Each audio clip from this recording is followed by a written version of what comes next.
these weekly live sessions. So you will see me sometimes in strange settings. Right now, I'm at a conference that's actually taking place on a cruise ship. So I'm taking the time out to still join you guys and talk about our topic of the week. As always, you can comment, click. You can click to like, click to share, and also ask questions.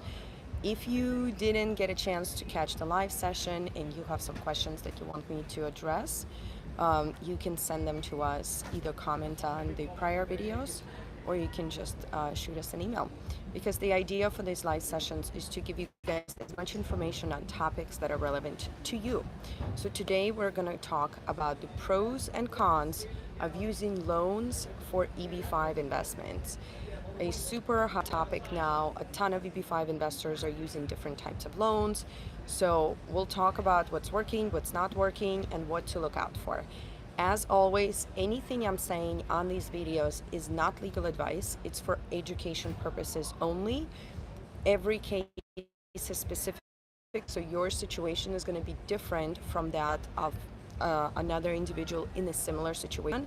So before you move forward with any particular action, have a consultation with your immigration attorney. Today we're kind of talking about the possibilities, but you always have to double check if it's applicable to your situation. Check with your immigration attorney. Also, nothing here that I'm saying is a sale or an offering of securities. Again, if EB-5 is the right program for you, start with an immigration attorney, and then you can seek out help of professionals who can assist you with project selection.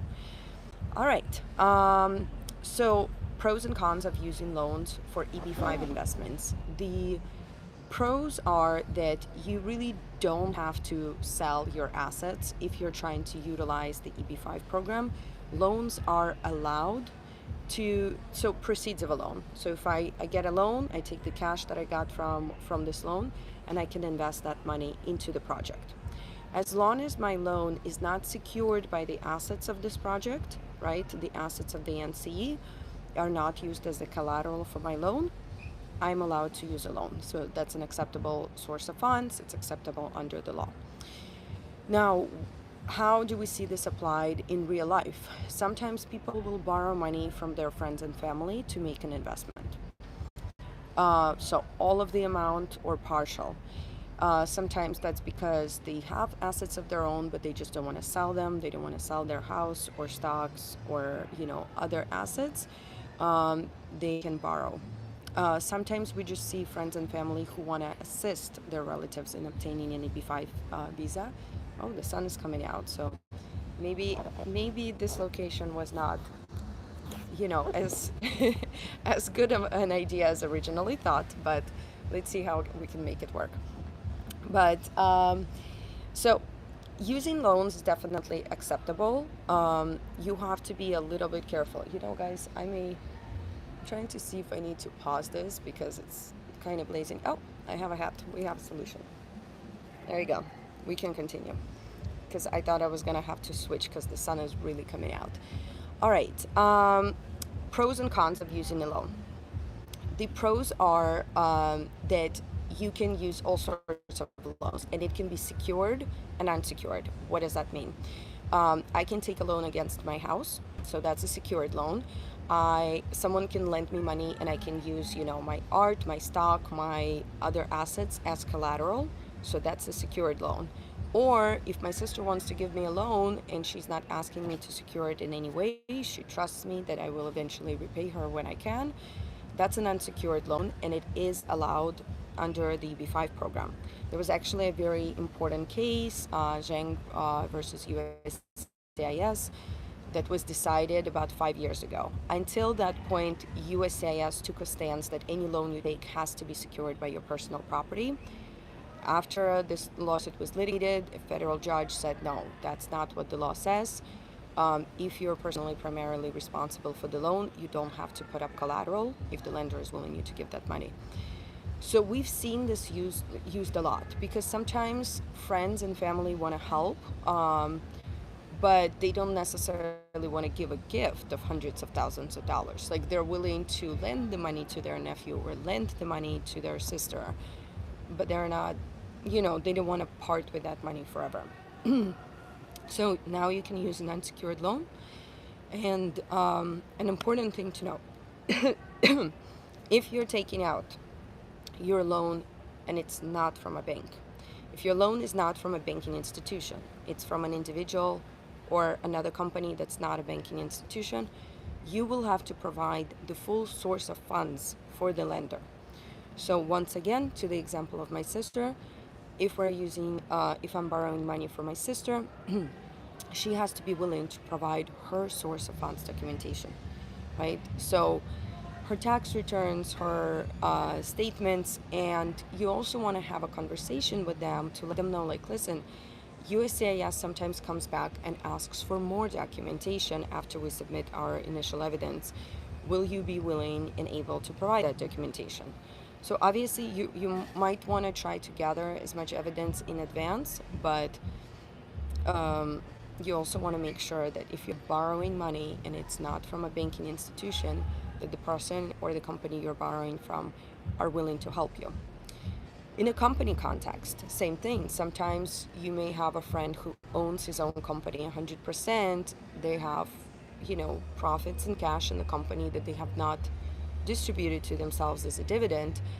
They want to help. They're willing to lend you that money, but they don't want to take it out of the company. The company is going to provide that loan.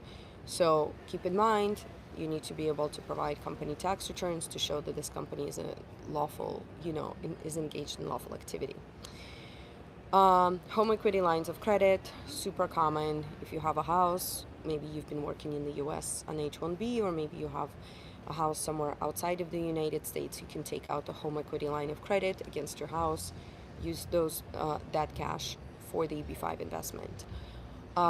Things to keep in mind: anytime you have a secured loan, such as a home equity line of credit, a mortgage, or there's any collateral used as a security for your loan, in that case, you do have to source and provide the origin of the funds with which you got the collateral. Also, it can become tricky if you own the collateral with another individual.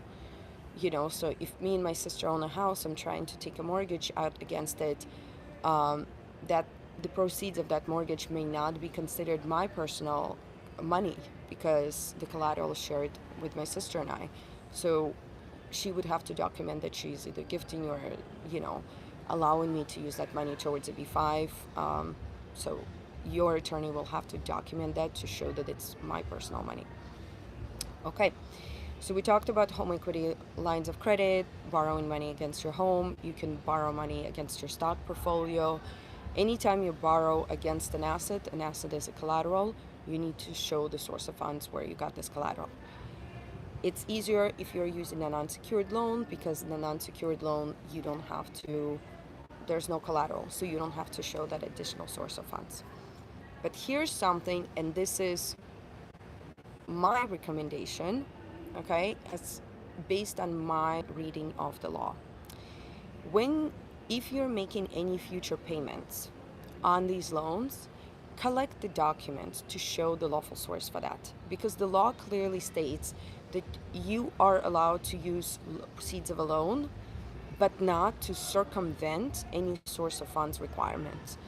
And so what the government is saying is, say I have cash I cannot document, right? I can't just invest this cash in EB-5 because I really cannot document where it came from. And I decide to be clever and I say, hey, I'm going to borrow money from a friend of mine who has very clean money. They can document where it came from. I'm going to borrow it from them and I'm going to repay them in my cash that I cannot document, right? That would be circumventing the source of funds requirement, right? Paying off a loan with funds that you cannot document as lawful. So that's why I recommend, and this is kind of the only